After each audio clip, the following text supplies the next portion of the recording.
Hey, this is the C&D channel. I'm Chris, and this is MMA for you. I'm going to be doing my predictions for Bellator 41. But before we get into that, I'd like to thank our sponsors, GoBusiness123.com, DeMarcus Sunglasses Boutique in Laguna Beach, and DeMarcaUSA.com, where you can get sunglasses online.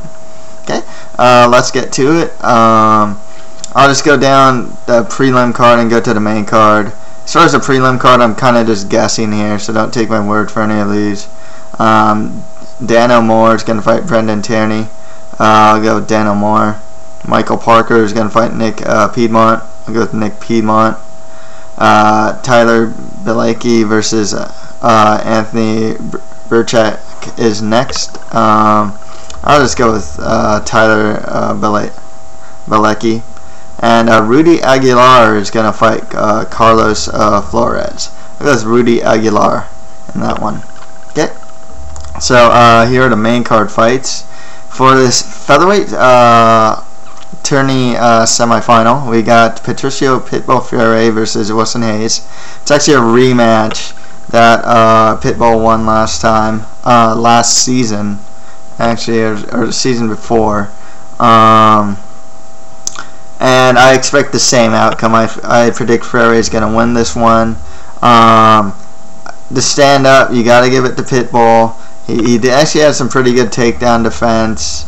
And I think he just kind of... their jiu-jitsu kind of almost negates each other on the ground, too. It's hard for any of the two to really get anything big going when it hits the ground, but I just think Freire has a better stand-up, and he's better in the other dimensions than Wilson Reis. So I gotta go with Freire to win this rematch. Okay. Next fight after that is Kenny Foster versus Daniel Straus. It's also part of featherweight tourney. I'll go with Kenny Foster here. He has a submission victory over Eric Larkin. Daniel Straus, he had a decision victory in his last Bellator fight. He's been having some decision victories. A lot of his wins are mainly by like TKO style. They're mainly by strikes. There's not many submissions. He really has he doesn't have as many ways to win as Foster, who has good mix of like submissions and some TKO victories in there as well.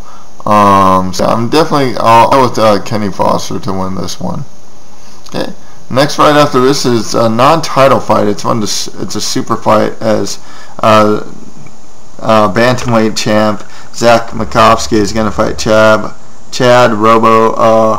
I can't pronounce his last name. Robichaux. I'll just say Robichaux. This one's actually a pretty interesting fight. Robichaux is a Gracie Barra fighter, and he has a lot. He's 11-0. Robo is, and a lot of them are by submission. Obviously, a Gracie Barra guy. So this guy isn't just like some UFC cast off or anything. It's a guy that's been doing fairly well, undefeated, and definitely is a threat on the ground to Makovsky, who is pretty much like a little like fire plug. I mean, this guy will just keep going. He'll keep trying for the takedown, but when he's going to be on the ground with this guy who has a lot of submission victories. He's obviously really good on the ground. I guess Makovsky to win this one, but this is actually a pretty interesting fight for me. Both of these guys.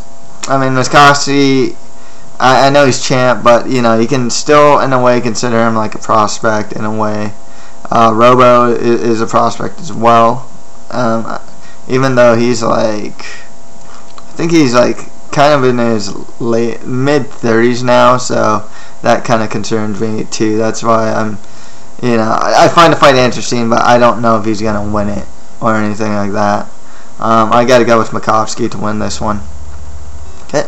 And finally, in a non-title super fight, we got Marcus Galvao versus featherweight champ Joe Warren. I'll go Joe Warren here. I mean, this guy's wrestling is awesome. He's tough as nails. tough to finish. You know, he muscles out of submission holds, whether it's arm bars. I mean, he'll just carry the guy, or triangle chokes. I mean, the guy just doesn't want to tap.